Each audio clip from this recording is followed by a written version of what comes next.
أنفسنا ومن سيئات أعمالنا من يهده الله فلا مضل له ومن يضلله فلا هادي له ونشهد أن لا إله إلا الله وحده لا شريك له لا ند له ولا ضد له لا مثل له ولا مثال له ونشهد أن سيدنا وحبيبنا وحبيب ربنا وطبيبنا وطبيب قلوبنا وملجأنا محمدا عبده ورسوله أرسله بالحق بشيرا ونذيرا وداعيا إلى الله بإذنه وسراجا منيرا أما بعد فأعوذ بالله السميع العليم من الشيطان الرجيم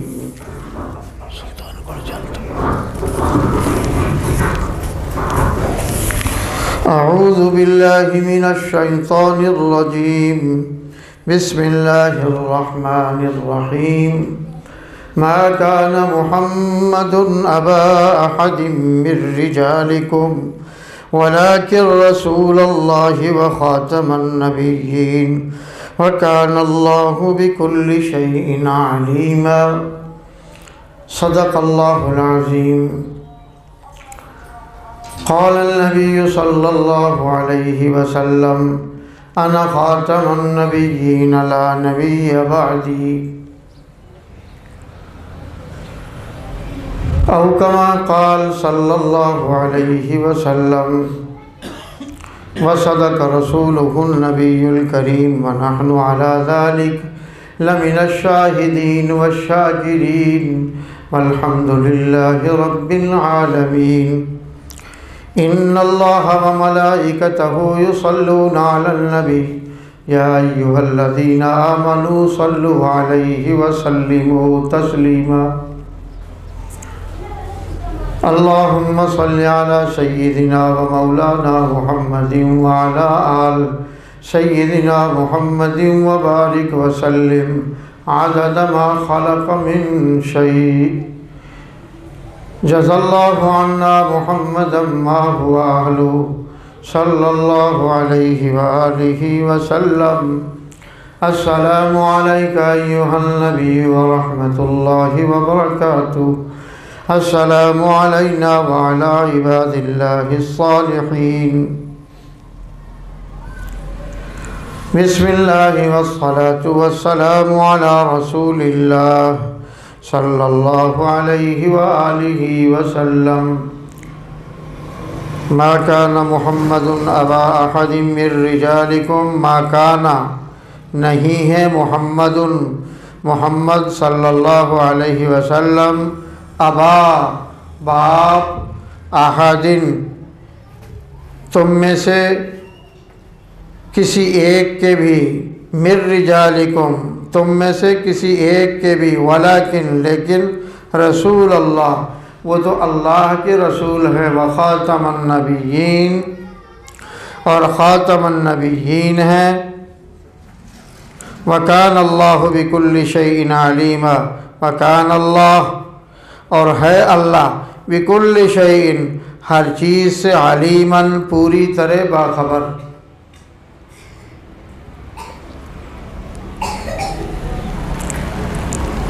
حضور سرور کون و مکان سید الاولین والآخرین صلی اللہ علیہ وسلم کی شان اقدس میں نام لے کر یہاں خطاب فرمایا گیا۔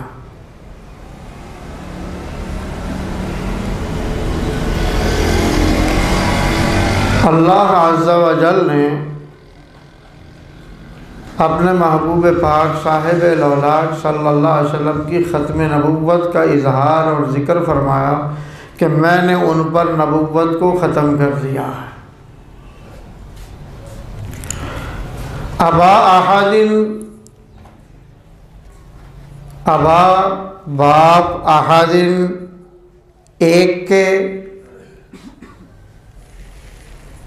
یعنی ایسے من رجالکم مردوں میں سے وہ کسی کے باپ نہیں ہیں، اس کا قصہ یہ تھا کہ حضور سرور کون و مقام صلی اللہ علیہ وسلم کا نکاح مبارک، شادی مبارک جب حضرت سیدہ خدیجہ الکبریٰ سلام اللہ تعالی عنہا سے ہوا، ان کے پاس ایک غلام تھا، تو حضور سرور کون و مقام صلی اللہ علیہ وسلم کے حوالے انہوں نے کر دیا۔ اس کا نام زید ہے۔ حضور سید عالم صلی اللہ علیہ وسلم نے اس چھوٹے سے بچے کو اپنا بیٹا بنا لیا۔ آپ اس کو بیٹا ہی کہہ کر پکارتے تھے۔ عرب کا ایک دستور تھا، جس کو ایک مرتبہ بیٹا کہہ لیا پھر اس کی بیگم سے اس کے باپ کی شادی نہیں ہو سکتی تھی، جو مصنوعی باپ ہے۔ حقیقی باپ تو وہی ہے جس کے صلب سے وہ پیدا ہوا ہے۔ تو حضور سید عالم صلی اللہ علیہ وسلم نے اس بچے کو بڑا ہونے کے بعد، چونکہ وہ آپ کی ذات گرامی کے بہت زیادہ قرب میں تھا، آپ نے اپنی پھوپھی ذات بیٹی کے ساتھ ان کی شادی کر دی۔ ان کا نام زینب ہے سلام اللہ علیہا۔ تو حضرت زینب کی ان سے کچھ بن نہ آئی۔ ایک خیال تصور یہ بھی تھا، قریش بنی ہاشم اپنے آپ کو سب میں اونچا سمجھتے تھے، وہ بچی آپ کے قریبی تھی، ان کو اسی نظر سے دیکھتی تھی کہ یہ غلام ہے۔ حالانکہ حضور صلی اللہ علیہ وسلم نے ان کو غلام نہیں رہنے دیا، اپنا بیٹا بنا لیا۔ جب بیٹا بن گیا غلامی سے تو خود ہی باہر آ گیا۔ تو جب بن نہ آئی تو اس بی بی کی زندگی بھی دو بھر ہوتی چلی گئی۔ حضور سرور کون و مکان صلی اللہ علیہ وسلم کئی مرتبہ ان کی آپس میں صلح کروائی، سمجھایا آداب زندگی کیا ہیں، مگر اللہ کا کرنا کچھ اور تھا۔ اللہ نے قانون بنانا تھا کہ رہتی دنیا تک کے لیے وہ باقی رہے۔ وہ یہ تھا کہ کوئی آدمی کسی کو بیٹا کہہ لے تو وہ حقیقی معنوں میں بیٹا نہیں ہے۔ تو حضور سرور کون و مقام سید الاولین والآخرین صلی اللہ علیہ وسلم، اس بچی کا مداوع کچھ نہ تھا، حضرت زینب کا غم غلط نہ ہوتا تھا، آنکھیں نوبت یہاں تک آئی۔ حضور صلی اللہ علیہ وسلم نے چاہا کہ میں اس سے شادی کر لوں اپنی پھوپھی ذات سے، اب تو طلاق ہو گئی ہے، لیکن یہ مسئلہ آڑے آیا کہ میں تو زید کو بیٹا بنا چکا، اب شادی کیسے ممکن ہے؟ تو پروردگار کی طرف سے حکم آیا، فَلَمَّا قَضَى زَيْدٌ مِّنْهَا وَطَرًا زَوَّجْنَاكَهَا۔